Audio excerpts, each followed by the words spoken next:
Okay, we're on to the next unit. There's kind of two parts to this unit. Completing the square is the first part, and then the next part's something called imaginary or complex numbers, but we're going to work on completing the square the next couple days. Complete the square, then factor. Completing the square is something you've never heard of before, but it's a relatively easy concept. Okay? Factor, well, this is an A. This is a B. You have to find a value for C, but it's not just any value for C. It's got to be something that makes this what's known as a perfect square trinomial. Now here's how you do this, okay? You find your C by taking B divided by 2 and then taking the quotient to the second power. B divided by 2 to the second power. So B's negative 6. Actually, it doesn't matter if B, just put 6, okay? It doesn't matter. You're going to square it, so it ends up being positive regardless. 6 divided by 2 is 3. 3 squared is 9. Because if it's negative 3 to the second, it's still 9. Okay? Okay, 9. Now, you're not done. Now, 9 is your new C. Now, factor that. There's a special way it factors.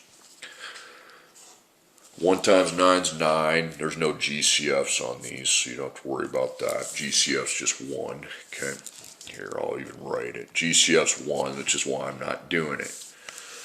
Now, when you use this formula to find your C, the two factors, which need to add to negative 6, they're going to be the same factor. Okay, what number times itself is 3? Look up on the board. What's square root of 9? It's 3. So you don't need to waste time going 1, 9. That always works when you do B over 2 squared. Positive, the signs have to match. Well, since they have to add negative 6, they're probably both negative. Okay. So my A is 1. We can get rid of that. And we'll have x minus 3 times x minus 3. You don't have the A to deal with. So now, when you have the exact same two factors, you write it as x minus 3 to the second power. That's your answer. Okay? Pretty easy, pretty straightforward. Okay? A is the implied 1, B, and you have to find your own C. Okay? So we want to find C in a way that it factors into a perfect square trinomial. So B is 20. Positive, negative, doesn't matter because you're just going to take it to the second power anyway. So 20 divided by 2 is 10. 10 to the, I would leave the, if I had a negative, I would leave it out of this part. So that's 100. Okay, so C is 100. Now factor that. I'm not giving you the points unless it's factored. Okay, 1 times 100 is 100. Since I used this B divided by 2, half of B squared formula, and it has to add to plus 20, well, first off, the signs have to match to make a positive product, and they'll probably both be positive since they have to add to a positive. What number times itself is 100? What's square root of 100? It's 10. 10 plus 10, is that 20? Yep. A is a 1. You can discard that 1. And you write x plus 10 plus 10. So we rewrite that as x plus 10 quantity squared. Okay. This is what's called completing the square. Anytime you see the words complete the square, you're using B divided by 2 to the second.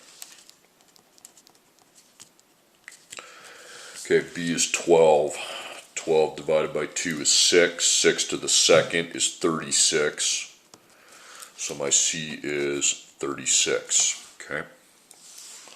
So to factor it, put it in the two parentheses. 1 times 36 is 36, positive. So the signs will have to match, and considering they have to add to plus 12, they'll probably both be pluses. Now look on the board. What's square root of 36? 6. Okay. 6 and 6 makes 12. The reason that works is because of the B divided by 2 to the second. So Mr. 1, we don't need you anymore. Now if that was a 5, I'd have to use, it's not going to be, but I'd use 2.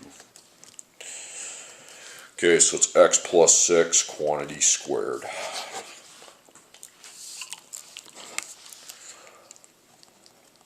A, B, C, okay? Okay, C, don't put that in as just put it in as 16, because you're going to take it to the second power anyway, which will cancel out any negatives. Negatives, you're just going to end up, certain people are going to end up screwing it up, okay? Because they're too lazy to actually take it times itself, okay? And they'll just use a caret key. Oh, it's a negative. No, it's not, okay? Okay, now factor that trinomial. GCF's 1, so you won't have to worry about that. Positive 64, we're adding to try to make it to negative 16. Well, the signs have to match to multiply to a positive, so it'd probably both be negative since they're trying to add to a negative. What's the square root of 64? It's 8. Quick, does that add to negative 16? It does. Okay. So x minus 8 times x minus 8, so that would be x minus 8 quantity squared. There's two parts to this, by the way, so don't get real comfortable. Okay.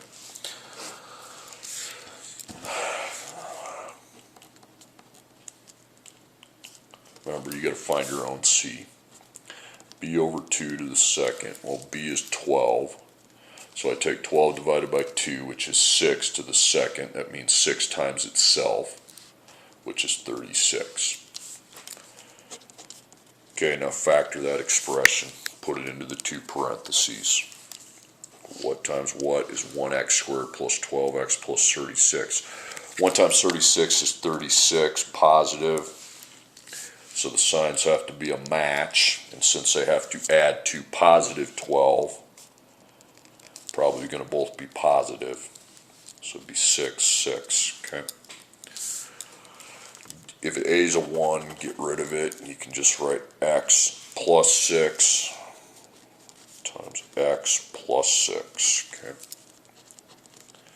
X plus 6 quantity squared. Okay, next one.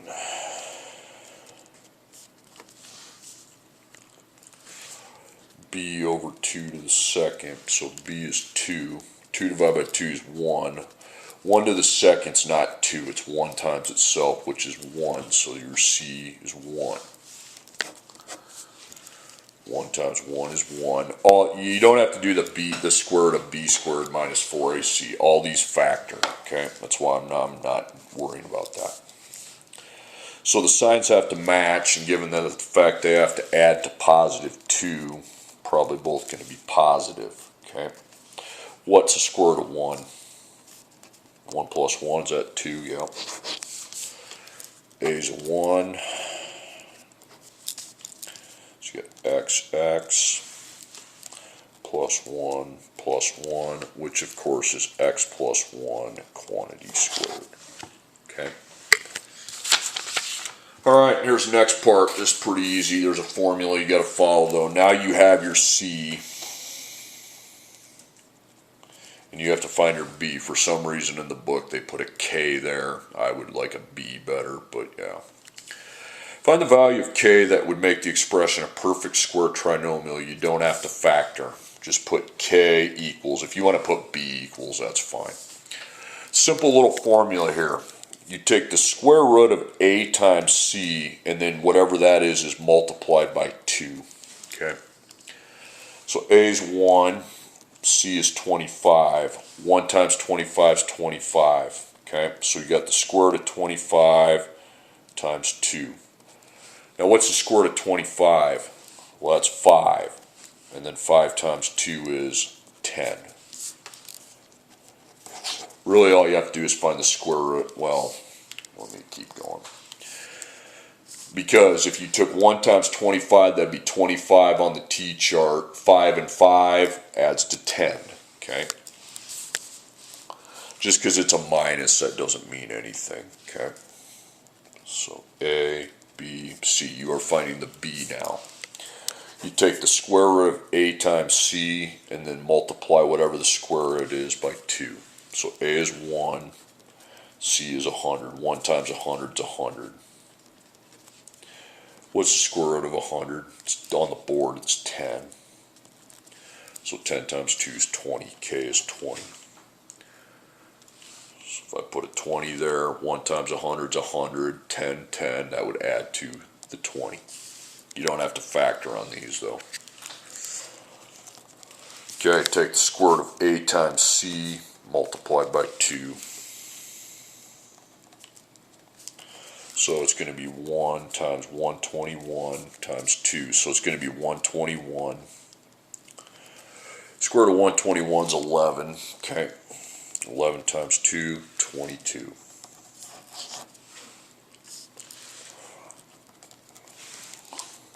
Square root of a times c multiplied by 2.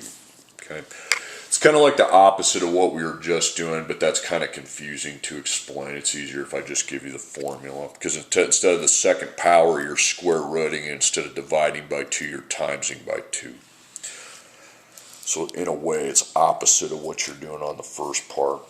So a is 1, c is 64, so that's 64. Square root of 64, you got to remember to square root it, that's 8. 8 times 2 is 16. You don't just take 64 times 2.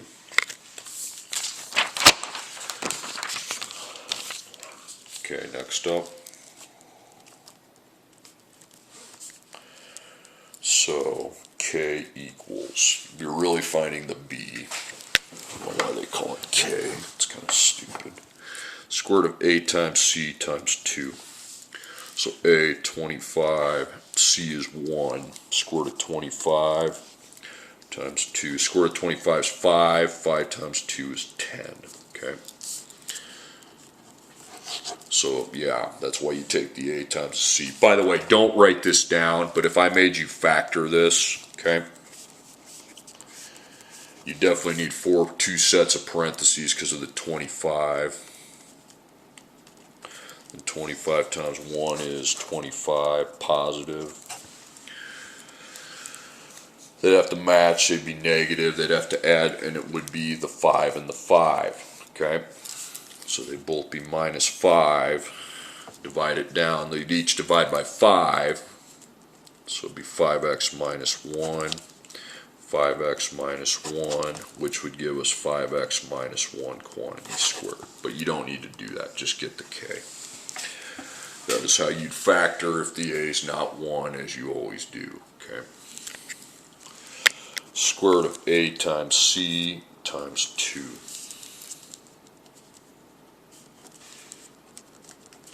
So we take 9 times 4, that's 36. Don't take 36 times 2. Square root of 36 is 6. 6 times 2 is 12. K is 12.